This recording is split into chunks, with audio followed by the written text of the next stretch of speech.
Hey, let's talk habits, okay? And let's talk about habits of a highly successful student athlete because the best athletes have really positive, healthy habits.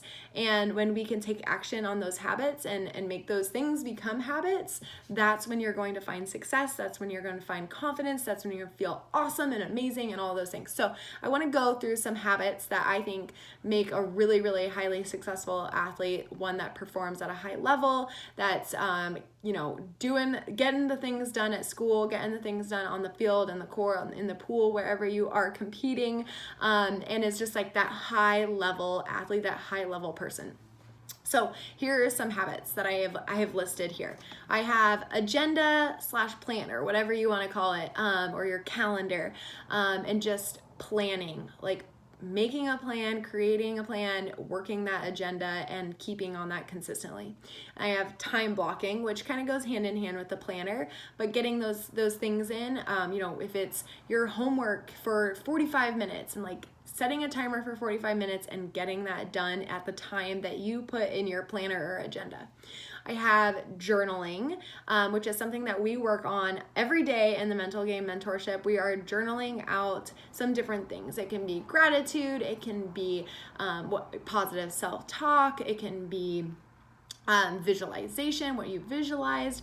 It can be self-love. We're journaling a lot of different things.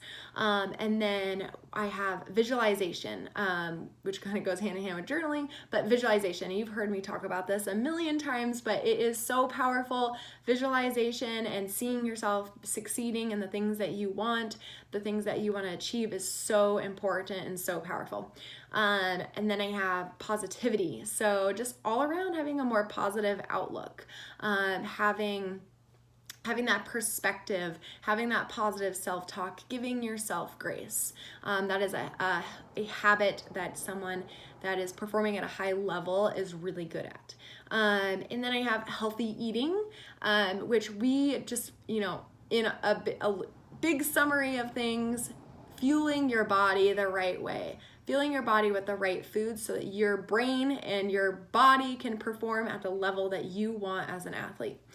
And then I have exercise. We got to move our body, right? When we just sit around and do nothing, that's not doing anything for our brain, that's not doing anything for our health. So we have got to get moving, we've got to exercise, and that's all part of being an athlete anyway, so I'm sure you're amazing at that.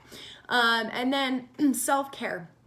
Sometimes we got to take some time for ourselves, whether that's, making time for friends or taking a hot bath or making sure that you're getting enough sleep the night before. Those are all things of self-care. Getting a massage every once in a while. Maybe you gotta ask your mom to give you a massage or schedule one in, or ask your parents to schedule you one in. But that self-care is really important. We need to re-energize, recharge, and refocus.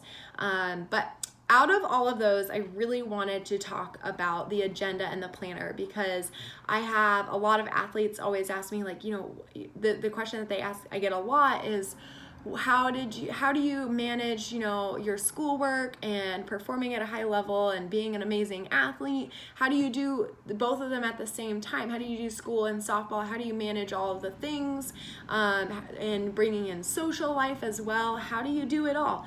And the number one thing I give these girls and these athletes is get yourself a planner.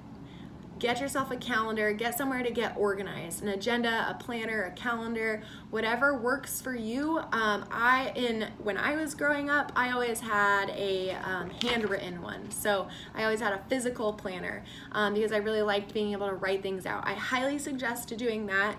I have a handwritten one and I use my like a Google Calendar, but I think that it's always best to start with that handwritten one. It's a really powerful tool, which is why I wanted to talk about it today. So I'm just gonna kind of go through the process with you guys, and let's get organized. Let's use that agenda, let's use that planner to our advantage so that we can build confidence, we can feel good, and be successful student athletes.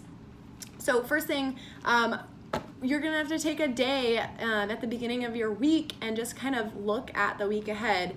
My own coach calls this grounding, and it's awesome because you're looking at, okay, so what do I have going on this week, and making sure that you're prepared for the week.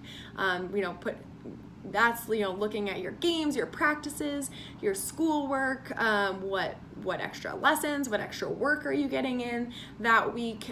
Really look at your week ahead so that you're planning for a successful week ahead of you. Number 2, I have write it down. Okay, so whenever you have a goal, an event, a game, a competition, a practice, a lesson, assignments, homework, whatever it is, a test, you write it down in that agenda or a planner, okay? Because then first of all, you're not going to forget it. It's going to be there, and then you can have a sense of peace and peace of mind that it's there. You know when it's happening. You don't have to think about it 24/7 because you wrote it down. It's out on paper. You know when it's happening, okay? So write those things down. Take responsibility. Write it down. Plan it out. If you want to get extra work in, put it in there, right?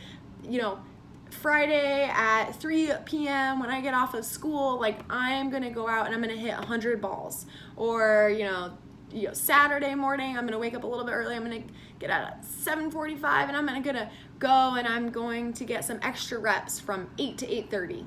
Okay, write it down, because when you write things down, when you write your goals down, when you write extra work down, it gets done. It's more likely to get done, okay? And that's a really, really good, positive habit to have. Okay, number 3, plan it out.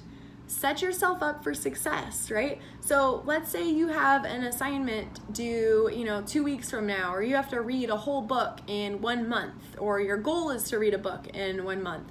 You look at how many pages are in those, or how many chapters, and write it out, plan it out. How many pages do you need to read per day or every other day, or how many chapters, and set yourself up for success. If you have to read, for, a whole chapter, tomorrow, make sure you put that on your planner and check it off, right?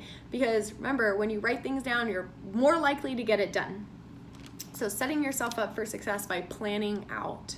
If you have a goal that you want to have a certain batting average, or you want to get so many goals as a soccer player, you need to be writing or planning out your extra work, your lessons, what you're going to do before or after practice. And then number 4, and this comes to the results. You're going to rock your week, you're going to rock your month, you're going to rock your year, you're going to feel good, build confidence, and you're going to take action. And that is what it's all about.